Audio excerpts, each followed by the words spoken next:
De Mouloud Ferraoun, le fils du pauvre, chapitre 4. Je suis né en l'an de grâce 1912, 2 jours avant les fameux prêts de Tibari, qui a jadis tué et pétrifié une vieille sur les pitons du Djurdjura et qui demeure toujours la terreur des octogénaires kabyles. Comme j'étais le premier garçon né viable dans ma famille, ma grand-mère décida péremptoirement de m'appeler Fouroulou, du kabyle Efer, qui signifie caché.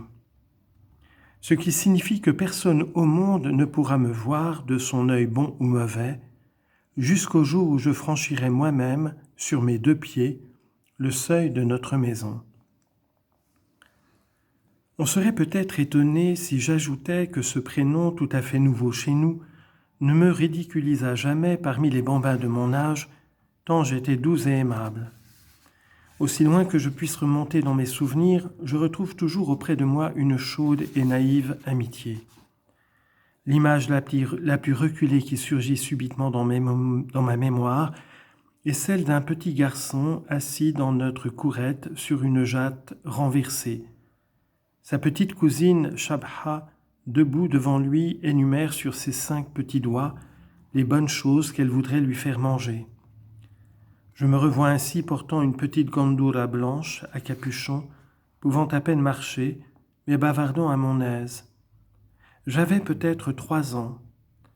Mon père et mon oncle étaient parmi les pauvres du quartier, mais ils n'avaient que des filles. Aussi étais-je le plus heureux à la maison que la plupart de mes petits camarades, au milieu de leurs frères. À la vérité, Halima, la femme de mon oncle, qu'il m'est impossible même à présent d'appeler ma tante, ne pouvait me souffrir. Mais ma mère, mes sœurs, mes tantes maternelles, mes vraies tantes m'adoraient. Mon père se pliait à toutes mes volontés. Ma grand-mère, qui était la sage-femme du village, me gavait de toutes les bonnes choses qu'on lui donnait, au grand dépit de Halima. Mon oncle, qui savait la valeur d'un homme à la Jema'a, et pour lequel je représentais l'avenir des Menrad, m'aimait comme son fils. C'était plus qu'il n'en fallait pour bien élever un enfant. Cependant, je dois dire que les efforts conjugués de toute la famille n'ont pas abouti au résultat envisagé. J'étais l'unique garçon de la maisonnée. J'étais destiné à représenter la force et le courage de la famille. Lourd destin pour le petit bout d'homme chétif que j'étais. Mais il ne venait à l'idée de personne que je puisse acquérir d'autres qualités ou ne pas répondre à ce vœu. Je pouvais frapper impunément mes sœurs et quelquefois mes cousines.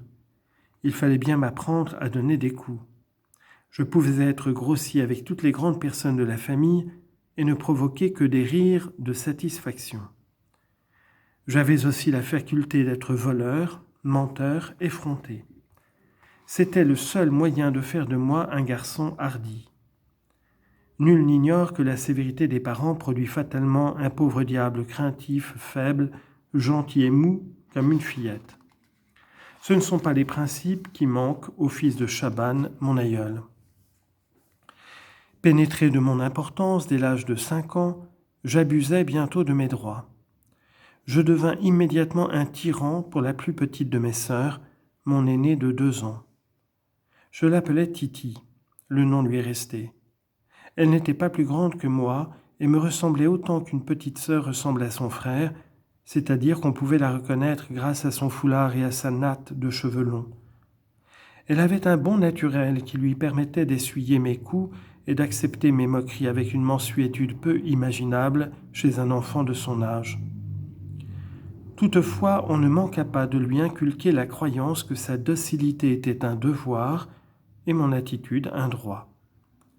Chaque fois qu'il lui arrivait de se plaindre, elle recevait une réponse invariable. « N'est-ce pas ton frère ?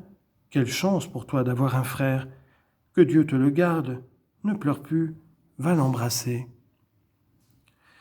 Grâce à ce procédé, elle avait fini par croire inséparable la formule « Que Dieu te le garde » du nom de frère, et il était touchant de l'entendre dire à ma mère en pleurant « C'est mon frère, que Dieu me le garde, qui a mangé ma part de viande.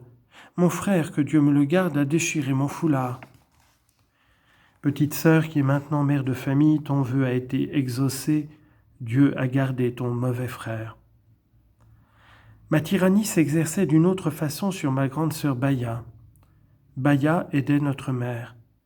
Elle savait déjà prendre son parti et la défendre au besoin. Elle était intelligente, courageuse et obstinée.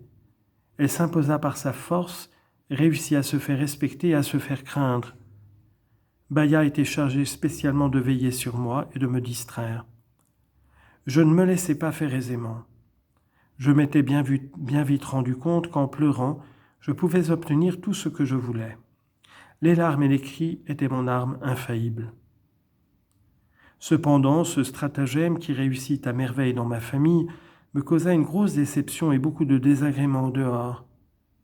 J'eus beau sangloter, mes cousines les premières m'apprirent que tout le monde n'était pas obligé de me faire plaisir. Leur mère, qui me détestait comme un reproche, leur traçait ouvertement une ligne de conduite à mon égard.